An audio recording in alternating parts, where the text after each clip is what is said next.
National assets को एक तसलसल जो है वो बताया जा रहा है प्राइवेटाइज करने का। सो आप क्या देखते हैं कि मईशत के मुस्तहकम होने के पीछे ये प्राइवेटाइजेशन जो है ये बहुत ज़्यादा ज़रूरी है या इसके बगैर भी काम चलाया जा सकता है? PIA की प्राइवेटाइजेशन वाला जो मामला है, और बावजूद इसके कि केयर टेकर गवर्नमेंट को जितना मैंडेट दिया गया वो उस तरीके से उसको एक्सपेडाइट नहीं कर पाए। अब इस गवर्नमेंट ने जून तक की डेडलाइन दी है। स्पेसिफिकली PIA पर तो बाद में आएंगे। क्या इस गवर्नमेंट की बातें अपनी जगह पे, क्या वाकई ही प्रायोरिटी है कि हमने जो हुकूमत की मलकियत में चलने वाले इदारे हैं उनको प्राइवेटाइज करना है? 2500 गेम्स खेली जाएंगी शायद, और $60 लाख की इनामी रकम जो है वो उसके मुकाबले होंगे।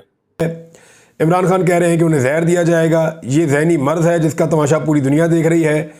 उन्होंने कहा ये मसला नहीं है कि अडयाला जेल में उनसे मिलने कौन जा रहा है, मसला ये है कि वहां से बाहर क्या आ रहा है। नमस्कार दोस्तों, पाकिस्तानी लगातार कोशिश कर रहे हैं कि PIA को किसी भी तरीक़ा से बेच दिया जाए, लेकिन पाकिस्तान का PIA कोई ख़रीदने को तैयार नहीं है, क्योंकि सभी को पता है कि PIA के जितने के एसेट्स नहीं है उससे ज़्यादा PIA पर कर्ज रखा है। पाकिस्तान की सरकार बार बार अपने लोगों को बेवकूफ़ बनाती है कि सऊदी अरब, UAE और कतर जैसे देश पाकिस्तान की एयरलाइन PIA को ख़रीदने के लिए सबसे ज़्यादा बोली लगा रहे हैं, लेकिन कोई भी देश पाकिस्तान की PIA खरीदने को आगे तक नहीं आता, क्योंकि सभी को पता है PIA कंगाल है।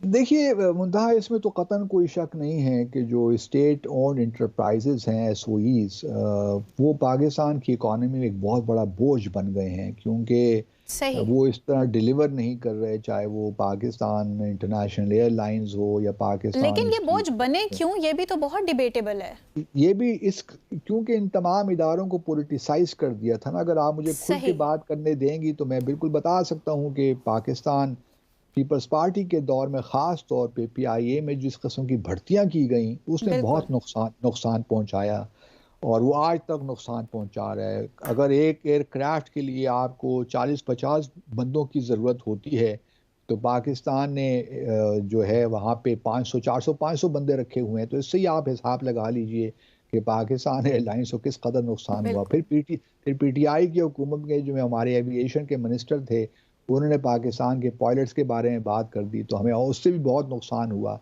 तो देखिए, जहाँ तक हुकूमत का ये बात भी दुरुस्त है कि हुकूमतें कारोबार नहीं करती बल्कि कारोबार को फैसिलिटेट करते हैं।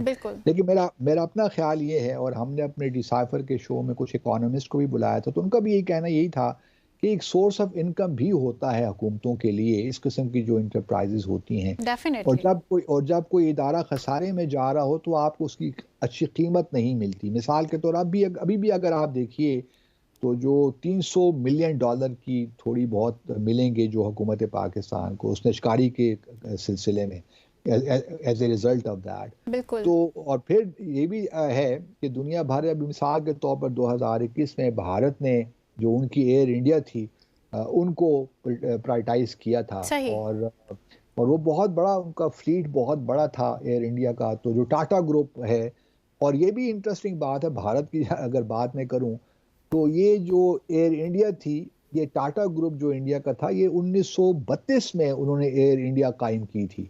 और फिर ये 1953 में 54 में शायद भारत की हुकूमत ने इसको नेशनलाइज कर दिया था, और फिर इनको तकरीबन $10 बिलियन का नुकसान हुआ। तो अभी पिछले दिनों टाटा ग्रुप ने दोबारा एयर इंडिया को ख़रीद लिया है $2.4 बिलियन पे। हमें, हमारी हुकूमत को तकरीबन $300 मिलियन मिलेंगे। मैं अभी भी समझता हूँ तकरीबन 80 के करीब अगर स्टेट ओन्ड इंटरप्राइजेज हैं और वो खसारे में जा रही हैं, तो कुछ तो इंटरप्राइज ऐसी हैं जो कि हमारा एक नेशनल प्राइड हैं। मिसाल के तौर पर PIA है, पाकिस्तान स्टील मिल्स है। तो इनको आप इनकी मैनेजमेंट को आप आउटसोर्स कर सकते हैं मेरे हिसाब से, रादर देन कि आप हुकूमत अपने हाथ साफ कर ले। कराची एयरपोर्ट भी तो दे दिया गया है। कराची और बहुत सी चीजें हैं, इस्लामाबाद एयरपोर्ट की भी खैर मनाइए। तो क्वेश्चन ये है कि पाकिस्तान को हमने मैं उम्मीद करता हूँ, अभी देखिए ना इन्वेस्टमेंट की बातें हो रही हैं। अभी हमारे वज़ीर आज़म गए हुए थे UAE, तो वहाँ के $10 बिलियन की इन्वेस्टमेंट अब होगी।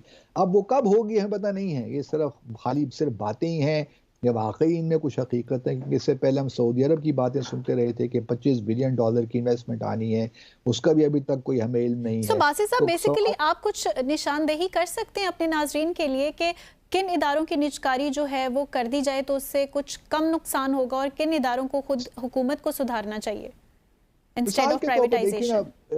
नेशनल हाईवे है, उसका कोई ताल्लुक नहीं है। इसी तरह फ्रंटियर वर्क्स है, ठीक है, वो आर्मी का एक इदारा है, लेकिन इस किस्म की और बहुत से आपको चीज़ें निकल जाए। पोस्टल सर्विस है मिसाल के तौर पर, वो भी एक हमारा है एक इदारा। तो लेकिन वो थैंक गॉड कि उन्होंने कुछ ऐसे इकदाम लिए हैं कि वो अब कुछ थोड़ा बहुत प्रॉफिट दिखा रहा है हमें। तो मैं यही अर्ज़ करना हूँ कि इदारे तो 80 के करीब इदारे हैं, लेकिन सवाल यही है कि 2 इदारों के बारे में थोड़ा सा ज़रा मतलब उसे मुझे एक गैर बेइत्मीनानी सी रहती है, PIA और पाकिस्तान। उसकी अभी आज ही, बल्कि before going to this topic, कल हमने एक बड़ा डिटेल प्रोग्राम किया था जो गंदम के हवाले से सूरत हाल थी। तो मुझे आज सुबह किसी की कॉल आई कि जो उस वक्त के जो फूड मिनिस्टर थे कौसर अब्दुल्ला मलिक साहब, उनके बारे में बड़े इंटेग्रिटी वाले बंदे, तो अगर उनको भी इस्तेमाल कर लिया गया है तो फिर आप इस सिस्टम से क्या एक्सपेक्ट कर सकते हैं? यहाँ पे भी ऐसी ही कुछ सूरत हाल नज़र आ रही है कि प्राइम मिनिस्टर का फोकस है, SIFC का, आर्मी चीफ का फोकस है। इसके बावजूद जब हम लिस्ट देखते हैं जो निजकारी के लिए हुकूमत ने सेलेक्ट की है, वो कोई इतनी अट्रैक्टिव लिस्ट फ्रैंकली मुझे नज़र नहीं आ रही। और उसमें भी बहुत सारे ऐसे जो इदारे हैं वो कई सालों से जो है वो इस निजकारी की लिस्ट के ऊपर है, लेकिन काम आगे नहीं बढ़ रहा। एक एंटिटी जो आपको नज़र आ रही है जिसके ऊपर काम हो रहा है वो PIA है, बट PIA का भी अगर आप इस वक्त देखें, जो इस वक्त का अभी तक का जो रिस्पांस है, जितना भी इसके ऊपर फोकस है, आपने सुना था कि जी बड़ा एक इंटरेस्ट शो कर रही है गल्फ की जो एयरलाइंस है, कभी कतर का नाम लिया जा रहा था, कभी मुत्तहिदा अरब अमारात का, कभी सऊदी अरेबिया का, कि उनकी एयरलाइंस आएंगी पाकिस्तान में, वो बिड करेंगी और PIA को खरीदने में दिलचस्पी का इजहार करेंगी। PIA के हवाले से जो एक्सप्रेशन ऑफ इंटरेस्ट फ्लोट किया था प्राइवेटाइजेशन मिनिस्ट्री ने 3 अप्रैल को, उसकी जो डेडलाइन थी 1 माह की दी गई थी। तो जो पार्टीज जो PIA में उसकी निजकारी में हिस्सा लेना चाहती हैं, वो को 15 लाख रुपए उसकी वैल्यू होती है एक डॉक्यूमेंट की, वो खरीदें और उसको सबमिट कर दें। 10 पार्टीज ने वो EOIs लिए तो हैं वो डॉक्यूमेंट्स, लेकिन तमाम ने सबमिट नहीं करवाए। यही वजह है कि हमें जो एक शफाफियत है वो नज़र नहीं आ रही इस प्रोसेस के अंदर। प्राइवेटाइजेशन जो मिनिस्ट्री और कमीशन है वो बड़े टाइट लिप्ट रहे हैं कि कौन सी कंपनीज थी, कौन सी फर्म्स हैं जो सामने आई हैं, और जिस किस्म की इसमें शफाफियत होनी चाहिए, जिस किस्म की एक सेंसिटिव एक चीज़ होती है। तो अगर इन्होंने शफाफियत पे कंप्रोमाइज़ किया प्राइवेटाइजेशन मिनिस्ट्री ने, तो फिर शायद पूरे प्रोसेस के ऊपर जो है एक सवालिया निशान आ जाएंगे। ट्रांसपेरेंसी के ऊपर सवालिया निशान है कैसे? आई थिंक जो प्रोसेस है आमतौर पर जब आप किसी भी इदारे की निजकारी करते हैं तो उसका प्रोसेस क्या होता है? प्रोसेस तो यही होता है ना कि आप वही एक्सप्रेशन ऑफ इंटरेस्ट, अगर कोई भी जो पार्टी है रिक्वायर्ड जो कंडीशंस मीट करती है तो वो उस बिडिंग में हिस्सा ले सकती है। तो इस केस के अंदर डू यू थिंक कि अभी कोई उस प्रोसेस की वायलेशन हुई है, या जो अदरवाइज जो प्रोसेस आपको है कि आप ये सारा जो प्रोसेस है बड़ा ओपन होना चाहिए, कोई भी अगर पार्टी अगर इंटरेस्ट शो कर रही है तो वो तमाम का तमाम आपको पता होना चाहिए? देखिए, इनको इस तरह की जो इन्फॉर्मेशन छुपाने की उन्होंने कोशिश की अपनी तरफ से, वो छुपाना तो बड़ा मुश्किल होता है आजकल के दौर में। इन्होंने एक दावा किया जो प्राइवेटाइजेशन के मिनिस्टर अब्दुल अलीम खान साहब कि 10 EOIs जो हैं वो सबमिट हो चुके हैं। एसेंशियली 10 जो फर्म्स थी या बिजनेसमैन थे या कंपनीज थी, उन्होंने EOIs परचेज ज़रूर किए, तमाम के तमाम 10 ने जमा नहीं करवाए थे। तो क्योंकि ये इंप्रेशन इसलिए ऐसा देना चाह रहे थे कि उनको बहुत अच्छा एक रिस्पांस है। एक्सप्रेस ट्रिब्यून में इस हफ्ते खबर भी आई थी, इसमें कहा गया था कि 2 जो EOIs हैं वो सबमिट हुए हैं अभी तक, हो सकता है उसके बाद 2 के बाद ज़्यादा भी हो गए हैं, लेकिन जो ऑफिशियल क्लेम हमारे सामने है वो 10 का है कि 10 EOIs जो सबमिट हो चुके, 10 पार्टीज इंटरेस्टेड हैं।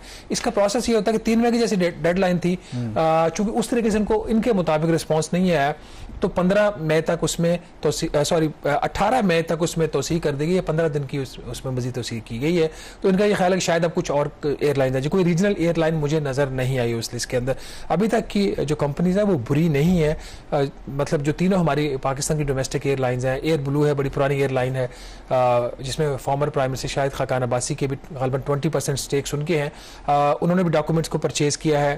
तो दोस्तों, जिस तरह से PIA पूरी तरीक़ा से ख़त्म होने की कगार पर है, उस पर पाकिस्तानी सरकार उससे जान छुड़ाना चाहती है, लेकिन पाकिस्तान की सरकार को PIA अभी तक बेच नहीं पा रही, क्योंकि PIA पूरी तरीक़ा से बर्बाद हो चुकी है। कोई भी देश PIA में इंटरेस्ट नहीं ले रहा, क्योंकि सभी को पता है कि PIA ख़रीद लिया तो उससे ज़्यादा उसका कर्ज अदा करना पड़ेगा, क्योंकि PIA पर इतना ज़्यादा कर्ज हो चुका है कि जितने के PIA के एसेट्स नहीं है उससे कहीं ज़्यादा PIA पर कर्ज है। यही कारण है कि कोई भी देश पाकिस्तान के एयरलाइन PIA को चाह कर भी नहीं खरीद सकता। जिस तरह से PIA लगातार बर्बाद हो रहा है, उस पर पाकिस्तानी चाहते हैं कि जिस तेज़ी से PIA को प्राइवेटाइज कर दिया जाए उतना जल्दी होना चाहिए, क्योंकि पाकिस्तान एयरलाइन पूरी तरीक़ा से कर्ज में डूब चुका है। पाकिस्तान को बाहर से भी कर्ज नहीं मिल रहा। पाकिस्तानियों का कहना है कि PIA लगातार सबसे ज़्यादा कर्ज पाकिस्तान को लेना पड़ रहा। PIA की वजह से ही पाकिस्तान आज पूरी तरीक़ा से बर्बाद है। उसके बावजूद भी पाकिस्तानी सरकार चाहकर भी